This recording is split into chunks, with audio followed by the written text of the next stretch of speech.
ओम शांति। आज के अव्यक्त वाणी 24/10/1971। नज़र से निहाल करने की विधि। दृष्टि दिए धन्य करबार विधि। तो बाबा बोलছেন अपने स्वरूप, स्वदेश, स्वधर्म, श्रेष्ठ कर्म, श्रेष्ठ स्थिति में रहते हुए चलते हो। মানে আমরা যখন নিজের দায়িত্ব পালন করি, আমরা নিজের স্বরূপ, নিজের স্বদেশ, নিজের স্বধর্ম, নিজের শ্রেষ্ঠ কর্ম আর নিজের শ্রেষ্ঠ স্থিতিতে আমরা কি থাকি? क्योंकि কেন वर्तमान समय इसी स्वस्थिति की स्थिति से ही सर्व परिस्थितियों को पार कर सकेंगे। ভাবছে কেন এরকম আমাদেরকে সবসময় থাকতে হবে? কারণ বর্তমান সময় এই স্বস্থিতির মাধ্যমে আমরা কিন্তু যে সকল পরিস্থিতি আমাদের সামনে আসবে সেটাকে পার করতে পারব, অর্থাৎ पास विद ऑनर बन सकेंगे। अर्थात हमरा पास विद ऑनर होते पारबो। सिर्फ एक स्व शब्द भी याद रहे तो स्व स्वरूप, स्वधर्म, स्वदेश ऑटोमेटिकली याद रहेगा। बाबा शुधुमात्र एकटी शब्द स्व এটা মনে রাখলেই তাইলে স্বস্বরূপ, स्वधर्म, स्वदेश এটা অটোমেটিক্যালি আমাদের মনে থাকবে। স্ব মানে আমি, আর আমি মানে আমরা জানি এখন আত্মা। তাহলে যে মুহূর্তে আমার স্ব এটা মনে থাকবে তাহলে আমার স্বস্বরূপ কী, আমি জ্যোতিবিন্দু আত্মা, আমার স্বধর্ম কী, শান্তি, আমার স্বদেশ কী, আমার পরম ধাম অটোমেটিক মনে পড়ে যাবে। সেজন্য স্ব শব্দটা মনে রাখো। तो क्या एक स्व शब्द याद नहीं रह सकता? তাহলে কি তোমরা একটা স্ব শব্দ মনে রাখতে পারবে না? सभी आत्माओं को आवश्यकता है स्व स्वरूप और स्वधर्म में स्थित कराते स्वदेशी बनाने की। এখন আমাদের কর্তব্যটা কি? তো বাবা বলছেন সকল আত্মাদেরকে স্বস্বরূপ আর স্বধর্মে স্থিত করে স্বদেশে নিয়ে যেতে হবে, আর সেটাই হচ্ছে এই মুহূর্তে আমাদের কাজ। তো মানে স্বদেশী হওয়ার জন্য স্বস্বরূপ আর স্বধর্মে স্থিত হতে হবে। তার মানে স্বদেশ মানে পরমধাম নিবাসী। সব আত্মাকে তো যেতেই হবে নিজের ঘরে ফিরে। তো সেখানে যাওয়ার জন্য নিজের স্বস্বরূপ আর স্বধর্মে স্থিত হতে হবে। तो जिस कर्तव्य के लिए निमित्त हो अथवा जिस कर्तव्य के लिए अवतरित हुए हो, तो क्या कोई कर्तव्य को वह अपने आप को जानते हुए, मानते हुए भूल सकता है क्या? তো বাবা বলছে এটা আমাদের করণীয়, কিন্তু আমরা সেটা করি কি সেটা চেকিংয়ের জন্য বাবা বলছে যে কর্তব্যের জন্য তোমরা নিমিত্ত হয়েছো। হ্যাঁ, বাবা আমাদেরকে অ্যাডপ্ট করেছে, আমরা বাবার মদতকার বাচ্চা। কেন? আমরা বাবা যে কর্তব্যের জন্য এসছে সে কর্তব্যতে আমরা বাবার রাইট হ্যান্ডের মতো দায়িত্ব পালন করছি। তো যে কর্তব্যের জন্য আমি আত্মা নিমিত্ত হয়েছি, বাবা বলছে যে কর্তব্যের জন্য তোমরা অবতরিত হয়েছো, তো সেটা যখন নিজেরা জেনে গেছো, সেটা যখন নিজেরা মেনে নিয়েছো, তারপরেও কেউ কি কর্তব্য ভুলে যেতে পারে? তারপরে বাবা বলছে आज कोई लौकिक कर्तव्य करते हुए अपने कर्तव्य को भूलते हो। বাবা এখন আবার আমাদেরকে ভালো করে বোঝাচ্ছেন কি আমরা লৌকিকে অনেক রকম কর্তব্য করি, কর্তব্য করতে করতে আমরা কি নিজের কর্তব্যটাকে ভুলে যাই? আমি ধরো সংসারে মা, তো আমি কি সবসময় ভুলে যাব কি আমি মা? আমি মায়ের সব দায়িত্ব পালন করতে করতে আমার মনেই থাকে আমি মা। আমি যেখানেই যাই, আমি কোথাও বেড়াতে গেলাম, কোনো নিজের বন্ধুদের সাথে আছি, তার সাথে আমার মনে থাকে আমি মা, আমার সংসারে এই দায়িত্ব আছে। তো বাবা বলছে আমরা যে দায়িত্বের মধ্যে আছি সেটা আমরা যে কোনো পজিশনে থাকি, সেটা কিন্তু আমাদের সব সময় মনে থাকে, মানে এটা অটোমেটিক। বাবা এটা বোঝাচ্ছেন। बाबा आबार आरेकटा एग्जाम्पल दिच्छेन। डॉक्टर अपने डॉक्टरी के कर्तव्य को चलते फिरते खाते पीते अनेक कार्य करते हुए ये भूल जाता है क्या कि मेरा कर्तव्य डॉक्टरी का है।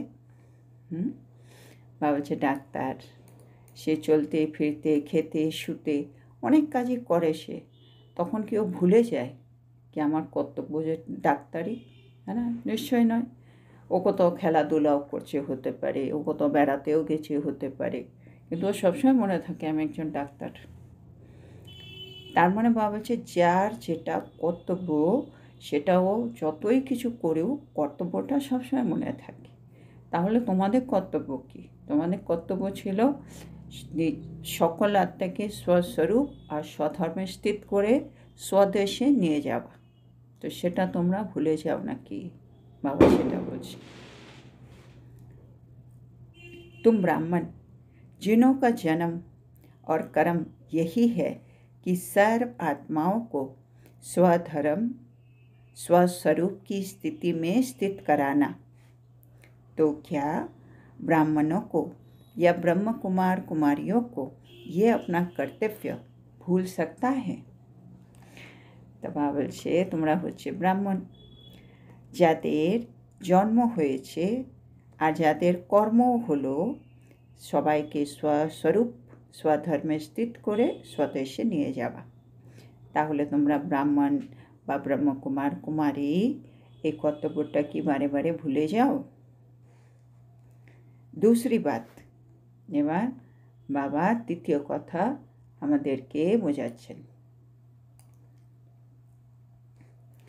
जब कोई वस्तु सदा काल साथ सम्मुख रहती है वो कभी भूल सकती है। মানে আমরা যে ভুলে যাচ্ছি সেটা নিয়ে বাবা একটু অন্যভাবে বোঝাচ্ছেন। কি যখন বাবা বলছেন যখন কোনো বস্তু সব সময় সামনে থাকে, সব সময় সাথে থাকে, সেটাকে কি কখনো ভোলা যায়? মানে যেই জিনিস সবসময় আমার পাশে আছে, সবসময় আমার সামনে থাকছে, সেটা কি আমরা ভুলি কখনো? अति समीप से समीप और सदा साथ रहने वाली चीज़ कौन सी है? बाबा বলছেন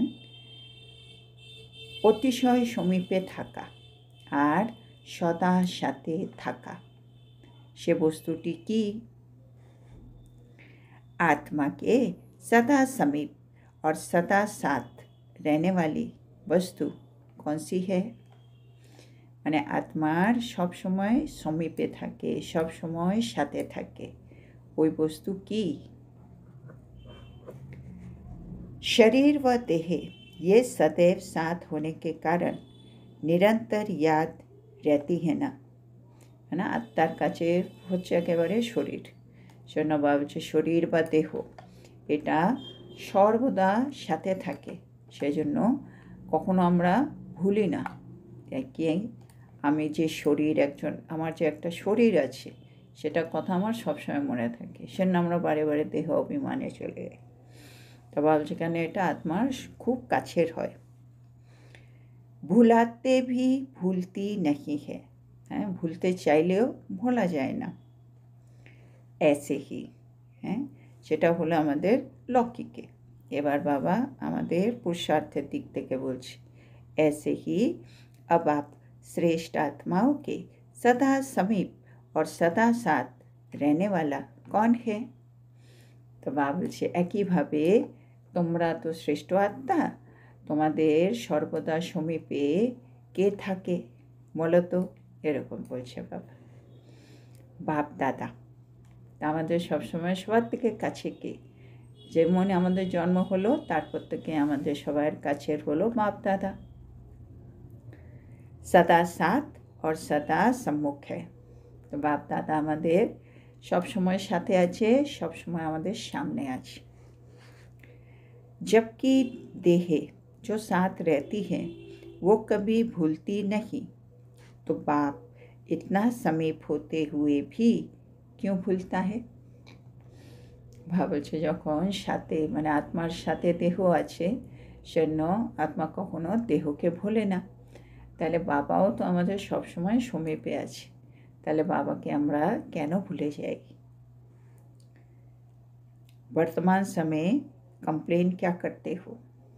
বর্তমান সময়ে আমরা বাচ্চারা বাবাকে কি কমপ্লেন করি? তো বাবা বলছেন বাপ কি याद ভুল जाती है। আমরা বাবাকে এটাই কমপ্লেন করি, বাবার স্মৃতিটা আমরা মনে রাখতে পারি না, আমরা ভুলে যাই বাবাকে। बहुत जन्मों के साथ रही हुई वस्तु देह व देह के संबंधी नहीं भूलते, तो जिससे सर्व खजानों की प्राप्ति होती है और सदा पास है, वो क्यों भूलना चाहिए? বলো, কত সুন্দর বলছে। অনেক জন্ম ধরে যে বস্তু আমাদের সাথে আছে, আমাদের দেহ, আমাদের দেহের সম্বন্ধী, তাদেরকে তোমরা ভুলতে চাইলেও ভুলতে পারো না। আর যে বাবা তোমাদেরকে সব খাজানার প্রাপ্তি করাচ্ছে, যে সব সময় তোমার কাছে আছে, পাশে আছে, তাকে কি করে ভুলে যাও? चढ़ाने वाला याद आना चाहिए या गिराने वाला? বলছে যে সবসময় উঠিয়ে দিচ্ছে তাকে, তার কথা মনে পড়া উচিত, বা যে আমাকে নামিয়ে দিচ্ছে তার কথা আমার মনে পড়া উচিত। হ্যাঁ, বাবা যখন থেকে আমার জীবনে এলো তখন থেকে আমার হচ্ছে চড়তি কলা, আত্মা তমোপ্রধান থেকে শতপ্রধানের দিকে এগোচ্ছে। আর এর আগে আমরা যখন থেকে দেহ আর দেহের সম্বন্ধীর সাথে সংসারে স্টার্ট করলাম আমাদের যাত্রা, তখন থেকেই কিন্তু আমাদের আস্তে আস্তে কীর্তিকলা, সত্যযুগ থেকেই শুরু হলো, আস্তে আস্তে 16 কলা, 14 কলা, তারপরে 8, 0, এখন তো 0 কলা। তাহলে বাবা বলছে তোমাদের কার কথা মনে পড়া উচিত, যে তোমাকে তুলছে না যে তোমাকে নামাচ্ছে? अगर ठोकर लगाने वाला भूल से भी याद आएगा तो उनको हटा देंगे ना? মানে যে হঠাৎ যদি কোনো ব্যক্তি যে আমাকে হোঁচট খাইয়ে দিয়েছিল, যে আমাকে কষ্ট দিয়েছিল, তার কথা যদি আমার ভুল করে মনে এসে যায়, আমরা কি করি? তার কথা মন থেকে সরিয়ে দিই, দূর, ওর কথা শুনবো না, ওর কথা মনে করবো না, অনেক কষ্ট দিয়েছ, এরকম হওয়া উচিত। তো চড়ানেওয়ালা কেউ বলতা है? তাহলে বাবা বলছে মানে আমাদের এই মুহূর্তে বাবা ছাড়া অন্য কারো কথা মনে আসা উচিত না। কেন? বাবার হাত ধরে, বাবার স্মৃতিতেই আমি আত্মা উপর দিকে উঠতে পারবো। তো সেখানে বাবা বলছে যদি কোনো দেহধারী বা কোনো পরিস্থিতি যেগুলো সবসময় আমাকে নিচেই নিয়ে গেছে, সেগুলো কথা যদি ভুল করেও মনে আসে, আমাদের সাথে সাথে মন থেকে সরিয়ে দেওয়া উচিত। जब ब्राह्मण अपने स्वस्थिति में, स्वस्मृति में व श्रेष्ठ स्मृति में स्थित रहे तो अन्य आत्माओं को स्थित करा सकेंगे। तो बाबा বলছে আমরা নিজে স্বস্থিতিতে, স্বস্মৃতিতে আর শ্রেষ্ঠ স্মৃতিতে স্থির থাকতে পারি, মানে নিজের অবস্থাকে যদি শ্রেষ্ঠ করে রাখতে পারি, তাহলে কিন্তু আমি অন্য আত্মাকেও এই অবস্থায় স্থিত করতে পারব। आप सभी इस समय बाप के साथ साथ इसी कर्तव्य के लिए निमित्त हो। বলছে এই মুহূর্তে তোমরা সকলেই বাবার সাথে এই কর্তব্যের জন্য কিন্তু নিমিত্ত হয়েছ। हर आत्मा की बहुत समय से इच्छा वो आशा कौन सी रहती है? বলছে প্রতিটি আত্মার বহু কাল ধরে কোন ইচ্ছা বা আশা থাকে। निर्वाण व मुक्तिधाम में जाने की इच्छा। হ্যাঁ, মানে যবে থেকে দ্বাপর যুগ এলো, আমাদের জীবনে দুঃখ কষ্ট বাড়লো, আমরা ঈশ্বরকে ডাকলাম, ঈশ্বরকে ডাকতে শুরু করলাম, তখন থেকে একটাই ইচ্ছে, কি আমাদেরকে মুক্তি দাও, হ্যাঁ না? আমরা সবাই বললো, সাধু সন্তরা, আমরা ব্রহ্মতে লীন হয়ে যাব, আমরা এই সংসারে আর আসতে চাই না, মোক্ষ চাই। তাহলে বহু কাল ধরে আত্মাদের একটাই ইচ্ছে ছিল, निर्वाण যাব, मुक्तिधामे যাব। तो निर्वाण व मुक्तिधाम में जाने की इच्छा अनेक आत्माओं को बहुत समय से रहती आई है। तो उन सभी आत्माओं को बहुत समय की रही हुई आस पूरी कराने के कर्तव्य के निमित्त आप ब्राह्मण हो। তাহলে বহু কাল ধরে আত্মাদের এই যে একটা ইচ্ছে কি তারা নির্বাণ ধাম যাবে বা মুক্তিধাম যাবে, বহুকালের অপূর্ণ আশা পূর্ণ করাবার দায়িত্ব কিন্তু তোমরা ব্রাহ্মণদের, আর এটা তোমাদের কর্তব্য। বাবা মুক্তিদাতা, সদ্গতিদাতা, কিন্তু বাবা আমাদেরকে এই কাজের জন্য নিমিত্ত করেছেন।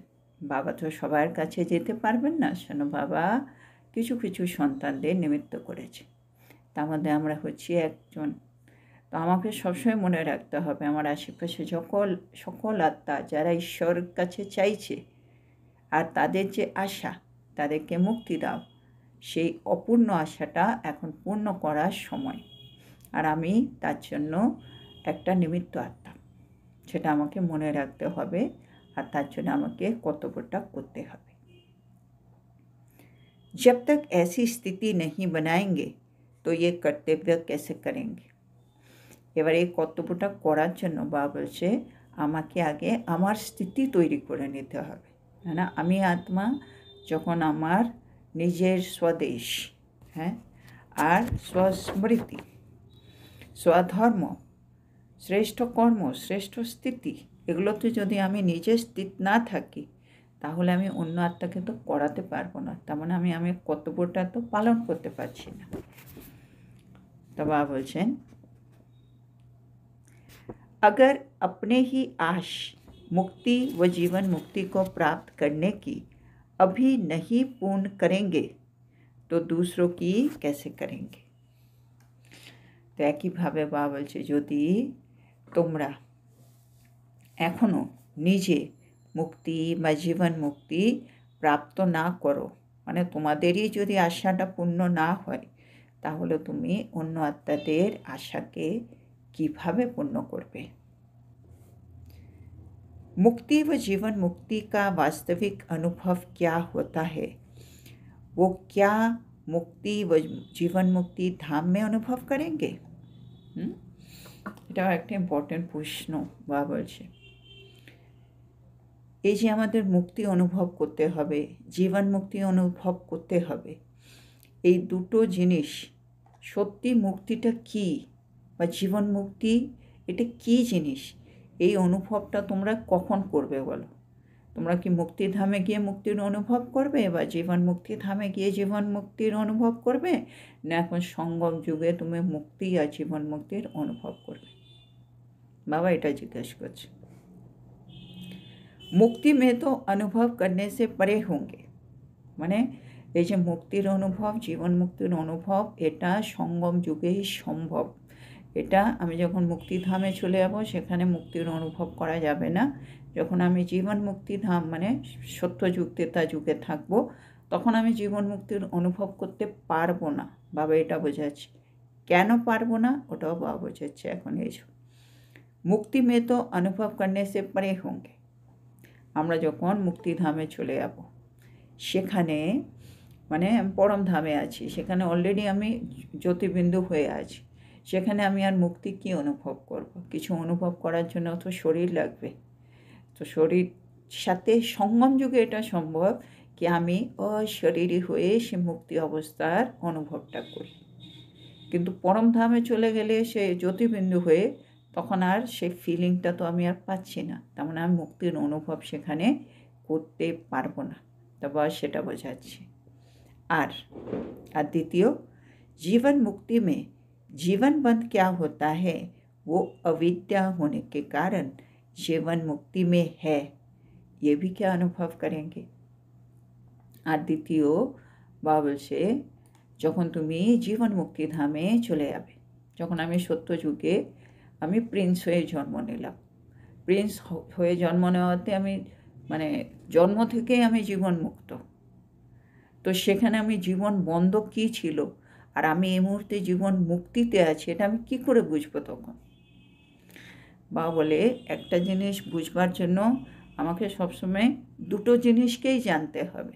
এই সঙ্গম যুগে আমি জীবন বন্ধটাকেও জানি, জীবন মুক্তিটাকেও জানি। সেজন্য জীবন বন্ধের থেকে আমি জীবন মুক্তিটা ফিল করতে পারছি।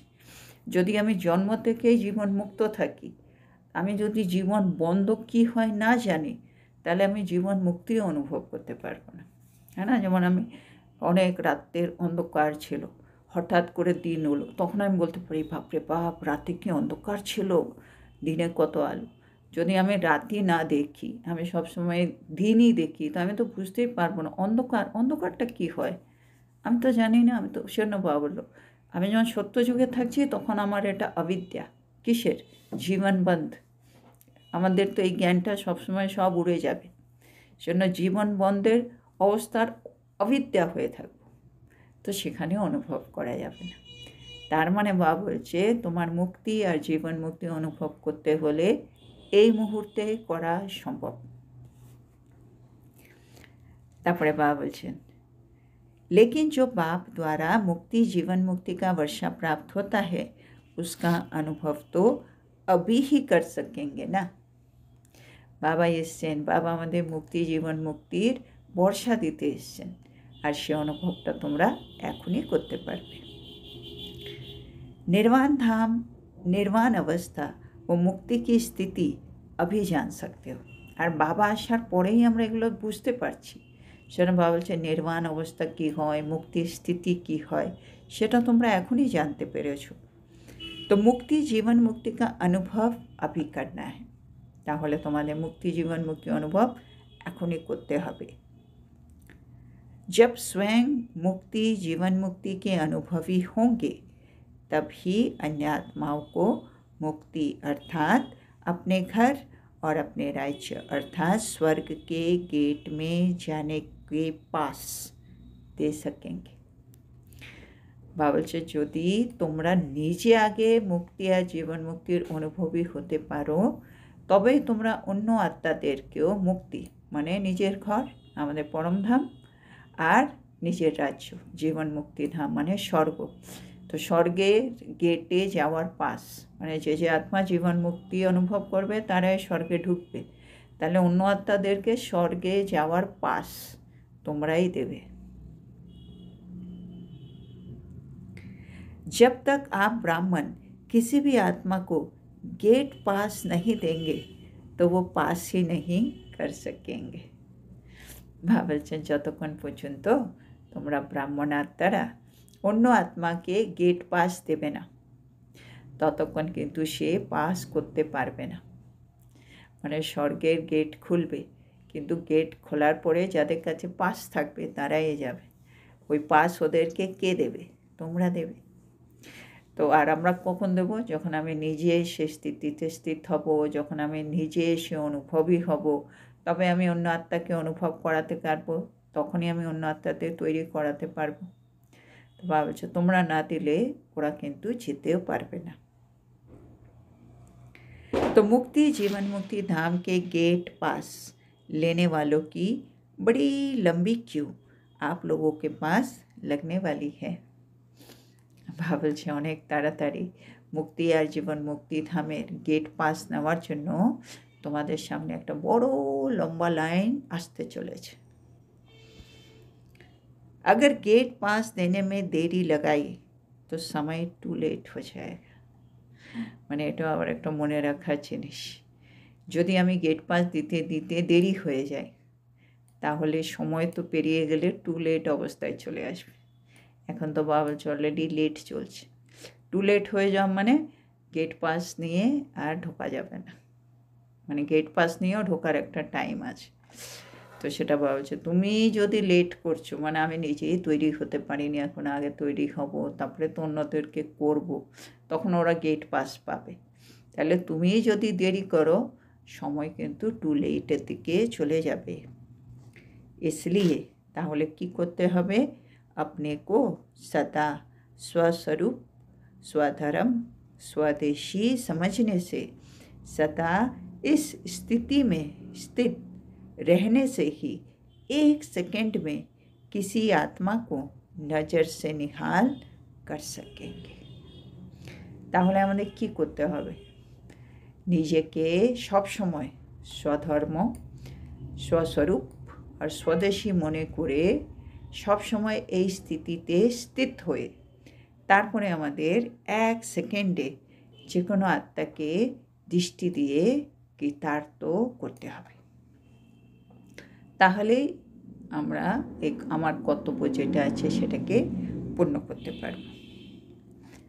আজকে আমরা এখানেই থামব। আজকে আমাদের বাবা আমাদেরকে কি বোঝালেন। আজকে বাবা আমাদেরকে বলছেন আমাদেরকে স্বস্বরূপ স্বদেশ স্বধর্ম এই তিনটেতে সবসময় স্থির থেকে সব কাজ করতে হবে। বাবা বলছে স্ব শব্দটা মনে রাখো, একটা শব্দ মনে রাখতে মানে পারো না, এটা হতে পারে না। স্ব মনে থাকলে স্বস্বরূপ স্বধর্ম স্বদেশ অটোমেটিক্যালি মনে থাকবে। আর এটা তোমাদের কর্তব্যের কথা সবার মনে থাকে। আমাদের কি কর্তব্য, কি আমরা স্বস্বরূপ স্বধর্মে স্থিত হয়ে স্বদেশী করে অন্যদেরকেও তুলব। আর বাবা বলছে যেমন লক্ষ্মীকে যে আত্মা যে কর্তব্যের জন্য নিমিত্ত তার সে কর্তব্যের কথা সবসময় মনে থাকে। বাবা এক্সাম্পল দিয়ে বললেন ডাক্তার, সে যেখানেই থাক সে খাচ্ছে ঘুমোচ্ছে হাঁটছে ফিরছে, ও সবসময় মনে থাকে আমি ডাক্তার। তাহলে আমরাও যে কোনো কিছু করছি কিন্তু আমার যে ইম্পর্ট্যান্ট কর্তব্য সেটা মনে থাকা উচিত।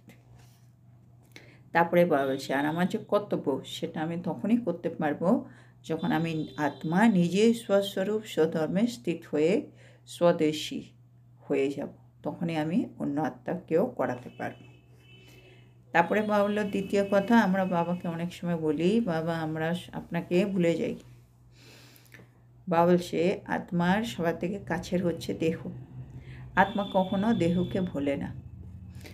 যখন আমরা জগৎ থেকে জ্ঞানে এলাম অলৌকিক হলাম তো আমি আত্মা হয়ে গেলাম, আত্মার সবার থেকে কাছে হলো বাবা। তা বাবা বলছে বাবাকে তো তোমরা সবসময় মনে রাখার কথা। বাবা সবসময় পাশে আছে, বাবা সবসময় সমীপ আছে আর সম্মুখে আছে, তাহলে বাবাকে কি করে ভুলে যাও। এই দেহের সম্বন্ধী যারা জন্ম জন্মান্তর তোমাদেরকে নিচে নিয়ে চলে গেছে তাদের কথা তোমাদের সবসময় মনে থাকে। আর যে সর্বখাজানা তোমাকে প্রাপ্তি করাচ্ছে, যে সবসময় তোমার পাশে আছে, সঙ্গম যুগ মানে আত্মা পরমাত্মার সাথে থাকা, সেটা কি করে তোমরা ভুলে যাও। তো যে তুলছে তার কথা মনে রাখা উচিত বা যে নামাচ্ছে তার কথা মনে রাখা উচিত বলো। যারা আমাকে সবসময় নামিয়ে এসছে বা যারা আমাকে হোঁচট খাইয়ে ফেলে দেয় এদের কথা বাই চান্স ভুলেও যদি মনে এসে যায় তোমাদের কি করা উচিত, সেটাকে মন থেকে ভুলে যাওয়া উচিত। তাহলে বাবা বলছে সবসময় বাবাকে মনে রাখতে, বাবাকে মনে রাখলে আমার স্বধর্ম স্বস্থিতি আর স্বদেশ সবসময় মনে থাকবে। তারপরে বাবা বলে দেখো সব আত্মারা কী চাইছে, ওদের একটাই ইচ্ছে মুক্তি। তাহলে মুক্তি যে দেবে, মুক্তি যারা দেবে তাদেরকেও তো মুক্তি আর জীবন মুক্তির অনুভবই হতে হবে, তবেই তো আমরা অন্য আত্মাদেরকেও অনুভব করাতে পারব। তাহলে এটা কি তোমরা অনুভব করেছো বা কোথায় গিয়ে অনুভব করার কথা ভাবছো? সঙ্গম যুগেই করতে পারবে। মানে মুক্তিধামে গিয়ে মুক্তির অনুভব করা যাবে না, কেননা সেখানে তো মুক্ত অবস্থায় বসে আছি। জীবন মুক্তিধামে গিয়ে তুমি জীবন মুক্তির অনুভব করতে পারবে না, কেননা তুমি জীবন বন্ধ, সেটার অবিদ্যা হয়ে বসে আছি। তাহলে এখনই সময় মুক্তি আর জীবন মুক্তির অনুভব করো আর অন্য আত্মাদেরকে করাও। তোমরা যদি ওদেরকে না করাও তারা স্বর্গের গেটের পাস পাবে না। হ্যাঁ, আর আমরা যদি পাস দিতে দেরি করি তাহলে আবার এদিকে সময় টু লেট হয়ে যাবে। আর আগামী দিন বাবা বলছে এই গেট পাস নেওয়ার জন্য অনেক লম্বা লাইন লেগে যাবে আমাদের সামনে। সেই জন্য 1 সেকেন্ডে যে কোনো আত্মাকে দৃষ্টি দিয়ে কৃতার্থ করতে হলে এখন থেকে নিজেকে স্বস্বরূপ, স্বধর্ম, স্বদেশী মনে করে চলো। তো আজকের এত সুন্দর শিক্ষার জন্য আমরা আমাদের প্রিয় শিব বাবাকে বলবো ধন্যবাদ বাবা, ধন্যবাদ। ওম শান্তি।